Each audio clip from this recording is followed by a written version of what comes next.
Welcome to the Living the Dream podcast with Curveball. If you believe, you can achieve.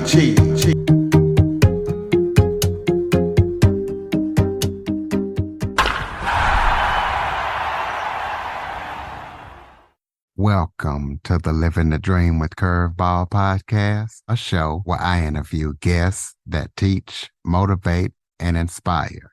Today, straight from Ferguson, Missouri, I am joined by Peter Price. He is a singer-songwriter. He's doing his own thing, and he also is the lead guitarist for the Fries Band. He's been doing that for about 30 years, so we're going to be talking to him about his story and what he does with the Fries Band, and say he's got a new project coming out, so we're going to get into that as well, his own solo project.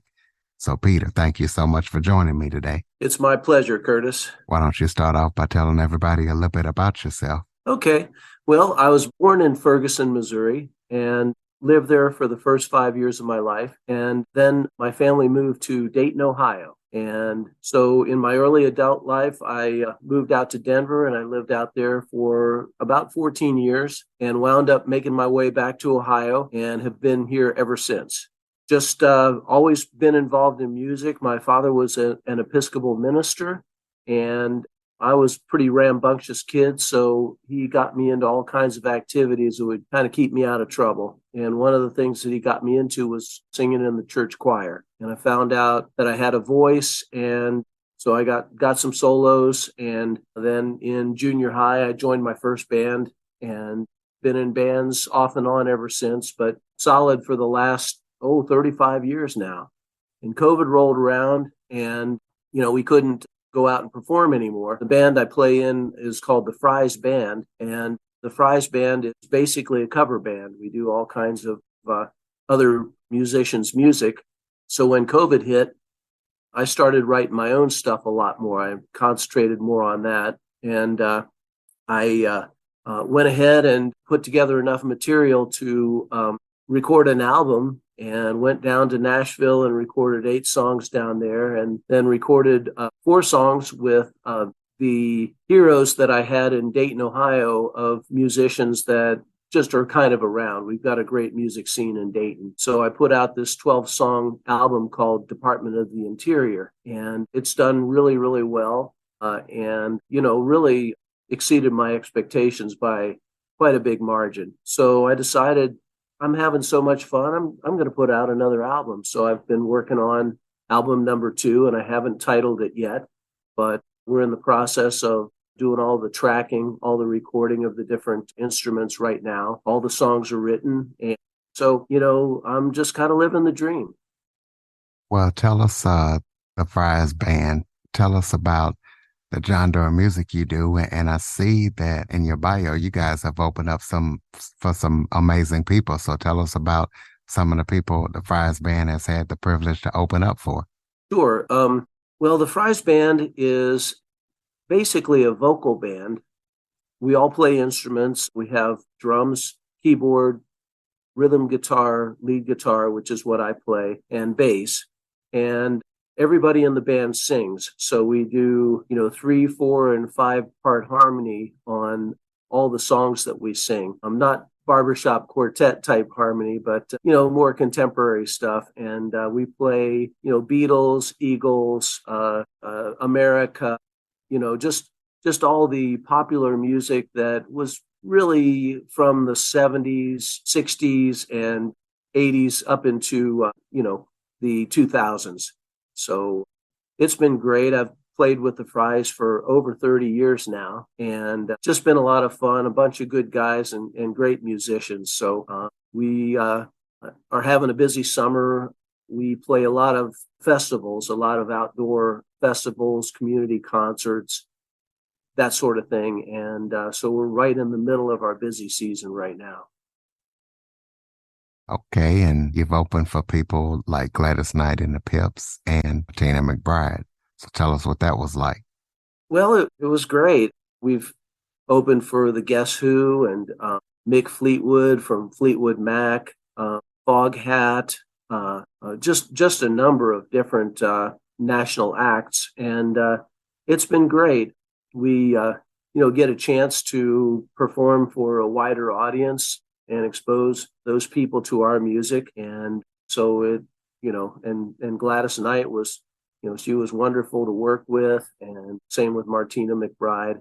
So, we've been very fortunate that we've gotten a chance to work with some very, very famous and professional people. So we know what kind of genres your Fry's band does. On a solo tip, do you do the same genre of music, or what kind of music do you do when you do your solo thing? I do somewhat the same, but my music would probably be considered Americana, which sort of encompasses a lot of different styles of music. It encompasses blues, it encompasses rock, folk, even toward the country side of things as well. So it's kind of a catch-all genre for a number of different styles.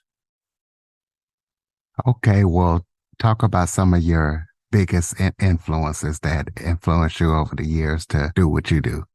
Well, of course, anybody who's my age was heavily influenced by the Beatles, and certainly I was too. I'm old enough to remember when they appeared on Ed Sullivan, and it kind of changed my world. I decided at that point that I wanted to be a musician, and maybe not do it full time, but at least learn how to play an instrument. And I already knew how to sing, so it wasn't too long after that I joined my first band. And of course, everybody else was swept up into it too. And then once I moved on from that, my first bands, I was the lead singer and the front man, and I wasn't playing an instrument at that point. I had played trumpet in band in grade school, but I picked up the guitar and started learning how to play the guitar, and started playing a lot of music by Bob Dylan and Neil Young, and those singer-songwriters that basically wrote about stuff that mattered. Their lyrics told a story, or they created some sort of movement for social change. And I found that that was really, really important to me. And so whenever I tried to write a song and write song lyrics, I tried to make those songs mean something, so that if people really wanted to listen to the lyrics, they might be able to, get something out of the song. My songs have always had a message to them. And, if people are, really good listeners, they're going to find out that there's a lot of different layers to my music. It is not just a pretty song, but if you dig down into it, it means something. So I know that you've had the privilege to open for a lot of big artists, big people. Do you have any dream people that one day want to open up for that you haven't already? Wow, that's a great question. Dan Fogelberg would have been one of them that I would have loved to open up for, but unfortunately he is gone now. And I don't know how many of your listeners remember Dan Fogelberg, but he was an amazing singer-songwriter.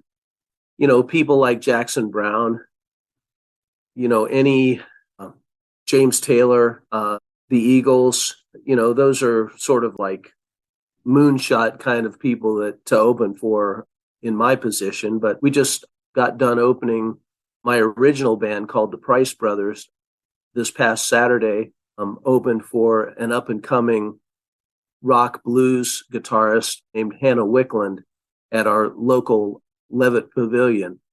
And so that was really a cool night for us. We, definitely loved that. But yeah, I would say James Taylor, and, the Eagles, and, people like that would just be amazing to open up for. Jackson Browne, of course.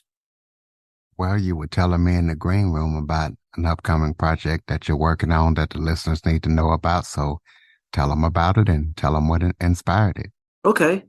Well, I had so much success with my first album, Department of the Interior, that, and I was having so much fun with creating music and working with musicians here in Dayton, that I decided to follow that up with album number 2. And I haven't thought of a title.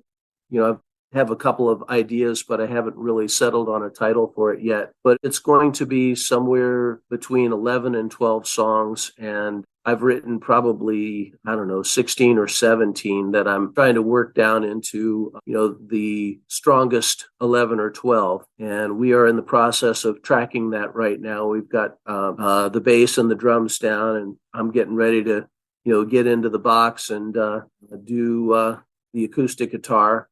And then we'll bring in lead guitar and keys and, specialty percussion and then, vocals, harmonies, and probably have it done by somewhere around the end of the year. And we should have individual songs done before that. So my plan is to start releasing singles probably along around November of this year, with the intention of having the full album completely done and ready to release by probably the end of the first quarter, April, May of 2024. Get into the box. I like that. So listeners can keep up with everything that you're up to. Throw out your website, contact info. Yeah. Well, easiest way to get a hold of me is just to go to my website, and that is www.petepricemusic.com. So it's pretty easy to remember, and you can get to my songs, my Bandcamp page, my YouTube channel, and my social media from www.petepricemusic.com. All right, close us out. What's the final thoughts? Maybe if there was something that I forgot to talk about that you would like to touch on, or just any final thoughts you have for the listeners? Sure. I think that life is a journey, and that we are lifelong learners.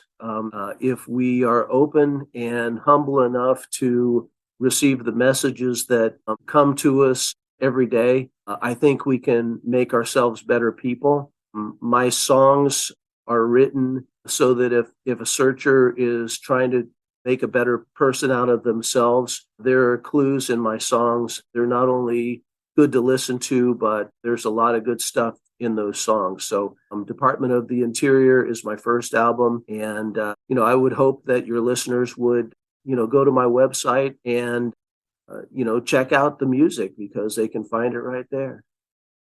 Yeah, ladies and gentlemen, and that website is PetePriceMusic.com. Check out everything that Pete's up to and be looking forward to his next project. Please be sure to follow, rate, review, share this episode to as many people as possible. If you have any guests or suggestion topics, cjackson102@cox.net is the place to send them. As always, thank you for listening. And Pete, thank you so much for joining me and telling the listeners all about your music. Hey, thank you very much, Curtis. It's been my pleasure.